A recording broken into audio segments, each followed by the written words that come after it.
advice and opinions expressed by Dr. Granpeesheh and her guests are meant solely as suggestion and should not be in any way construed as child-specific advice. Doreen Granpeesheh is Dr. Doreen is an expert in watching. Doreen Granpeesheh. Dr. Granpeesheh. Doreen Granpeesheh. Dr. Doreen Granpeesheh is a visionary in the field of autism. Now, if you can ask questions, ask Dr. Doreen.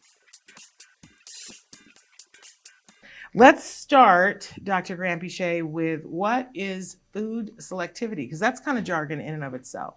Oh, interesting. So, it is what it says. There are a lot of individuals who, on and off the spectrum, who are very selective about what they eat. Now, I guess the bigger question is what causes it? Mm-hmm. And I think it's a number of different things. There's no real, research saying these are the things that cause food selectivity. But, if you look back at the symptoms of autism, and also things that correlate to autism that are not necessarily part of the symptoms, it becomes reasonable to say there are a number of different things that will lead to food selectivity. And what I mean by that is that, for example, we know that one of the symptoms of autism is sensory, issues, sensitivities, right? And so part of that could very well be the child has a sensory negative reaction, or the individual has a sensory negative reaction to the food, whatever that item might be. And that I've definitely seen many children who will only eat things that are crunchy, will only eat things that are mushy. Yeah. The texture of the food has a lot to do with it, right? So that's one thing for some children. Mm-hmm. Another thing is, obviously, children will tend to go for things like that have sugar in them, or let's say dyes in them, because they're having a reaction to this, and we tend to crave things that we are somewhat allergic to. So that's another aspect of it, is just, are we craving the things that are, I guess everyone does, right? Things that we react to and so on. But I think a bigger part of what happens with food selectivity, Shannon, and I don't know, this is my theory. Yeah. Well, you are an expert, so I want to hear your theory. Is that I think that at some point a food that the individual eats causes either a positive or a negative feeling. Mm-hmm. And those could be, for instance, you could eat something and it'll cause you very significant gastrointestinal issues, right? Yeah. Diarrhea, constipation, bloating, pain, etc.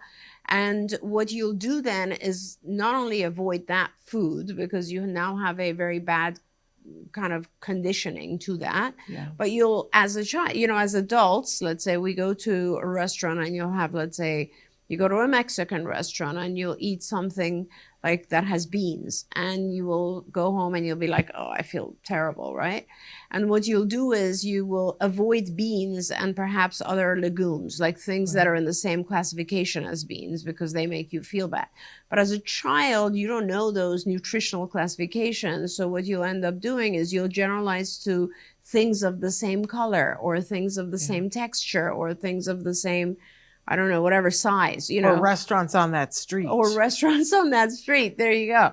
So, you might go somewhere, eat something, and it'll make you feel bad. And then from there on, you never want to go back to that location, that street, that kind of food, that color of food.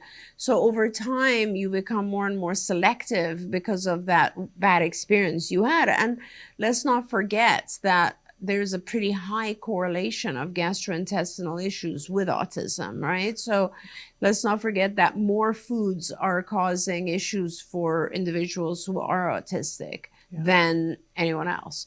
So that's a big part of it, I think, is how they experience. Now, there's also the other side of it, which is that we tend to eat foods that, or some of our individuals will eat foods that are causing them to feel a little bit kind of high, loopy, and that's kind of the yeast effect that we talk about, right? So a lot of kids will have candida. They might have reactions to foods that are causing overgrowth of yeast. And as a result, so what they'll do is they'll actually eat more of those foods Yeah. because they're trying to maintain that kind of loopy feeling. Yeah. And so there's a lot that goes into why we develop food selectivity, and that's one of the reasons that I love that you have Julie Matthews on the show. And Yeah. it's a big issue. It's a very important issue. Not only is it important in the sense that once we get rid of the things that are either allergens or causing pain or discomfort or bloating or inflammation, what we're doing is reducing that inflammation in the gut, which will then help improve lots of other things, right? The immune system is no longer suppressed. You will now have a lot more energy. Your digestion is better, so you're getting better nutrition. I mean, it's an array of benefits from that, and it certainly will also affect the child's behavior in a lot of ways. Don't forget, you can watch Ask Dr. Doreen live every Tuesday morning at 10 a.m. Pacific time. We hope to see you.